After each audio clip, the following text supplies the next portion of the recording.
All right, today we're jumping into a story that's just wild.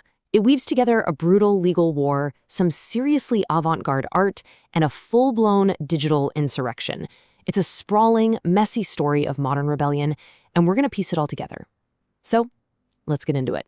Everything, and I mean everything, kicks off with something real, something you can touch, a house. But this isn't just any house. As the source material puts it, it's a shipwreck, a testament to chaos, just teetering on a hill, absolutely buried in fraud and decay.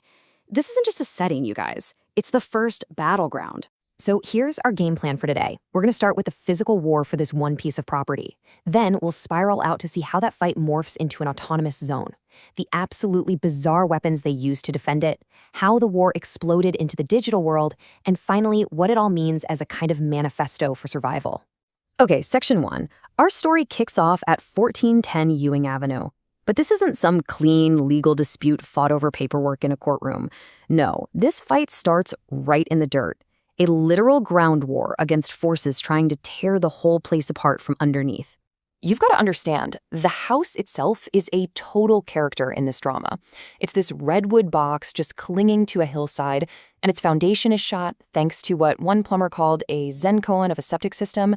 It's a physical wreck that's a perfect mirror for its legal status, buried under 15, that's 15, layers of alleged mortgage fraud. But get this.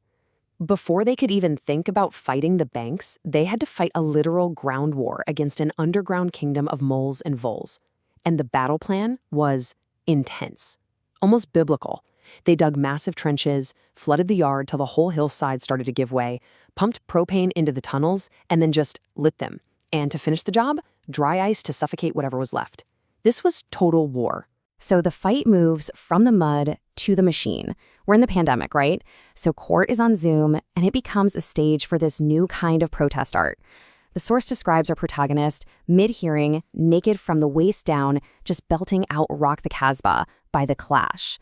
The court clerk apparently caught her. It's just this moment of pure, defiant absurdity, aimed right at a system they saw as a complete joke. So what happens when the fight for your home becomes a fight against the entire system? Well, the physical act of defense blows up into a philosophical one. You start creating a space that's outside of that system's control. The house stops being just property, it becomes a fortress of defiance. And you know, there's actually an academic name for what's happening here. It's called counterspace. It's this idea of taking a physical location and completely transforming it into a hub for radical new ways of living and resisting. So the house isn't just a house anymore, it's an idea. But this is not some dry theory from a textbook. It has this incredibly raw human side to it. One of the protagonists, Alishba, declares this from a cliff's edge, turning her own body into this symbol of defiance. It's her saying, "You can't reduce me to a case file, you can't make me a statistic. I'm a living monument to this resistance." And that personal defiance gets literally built into the architecture of the home. The house becomes Alishba's labyrinth. It's a physical version of their war against the outside world. It's described as a snare for the unwary, designed not really for living, but for trapping the forces of gentrification and bureaucracy. Okay, so you've built this labyrinth. How in the world do you defend it? Well, not with traditional weapons. This is a multi-front war, and that requires a creative, unconventional, and frankly, a pretty bizarre arsenal of tools. Their security system is, well, it's something else. It's part nature, part tech, and a whole lot of performance art. We're talking a territorial squadron of 300 hummingbirds acting as sentinels, a weaponized beehive powered by a vacuum cleaner, hacked court dockets creating chaos in the system, high-fashion couture used as camouflage to get through government offices, and, yeah, a vintage typewriter used to bend the bureaucracy to their will. And I know you're wondering about the bee cannon. The engineering behind it is just absurdly brilliant.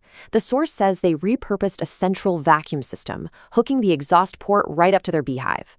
They had motorized flaps on a tube leading to the front door, so they could hit a button and unleash a pressurized, living missile of very angry bees on anyone who showed up unannounced, like, say, the sheriff.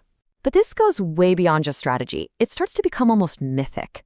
Alishba isn't just a beekeeper. She becomes the queen of bees.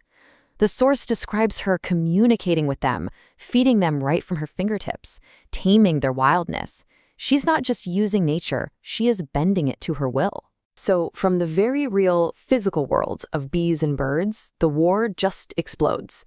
The new battlefield is everywhere and nowhere all at once. It's the digital realm, where the fight is now waged with code, with data, and with algorithms. And this really brings us to the core conflict of the digital age, doesn't it? On one side, you've got the whole open source philosophy, the idea that information should be free and unrestricted. And on the other, you have the architecture of the post-9/11 surveillance state, where tech becomes a tool for control, wrapping itself, as the source says, around the throat of every dissident. Their tactics in this digital war were just as creative. They were hacking court scheduling systems to create these endless feedback loops and just cause chaos. They built this massive digital archive of every single document, a landmine of truth, just waiting to explode. And they even created digital avatars of defiance, like Goth Lolita Wiki, to fight back in the cloud. So, what does this all add up to? The war in the dirt, the insurrection online, the myth-making, it all comes together in this one final, powerful idea, turning a life of constant struggle into a defiant piece of art. See, the ultimate goal here isn't just to tell their story, it's to live it so intensely that the lines between what actually happened and the myth of what happened just completely dissolve. The source material is very clear about this. This isn't just autofiction. It's a manifesto, it's a revolution, it's a way to transcend.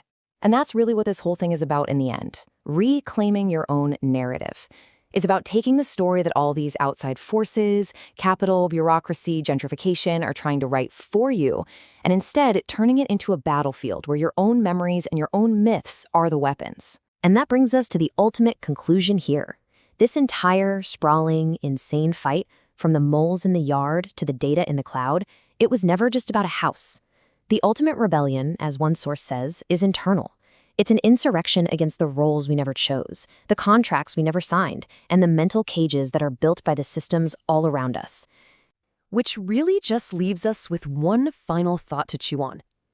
If the systems we all live in have already written a script for our lives, a predetermined role they want us to play, what does it truly take to rip up those pages and write your own damn ending?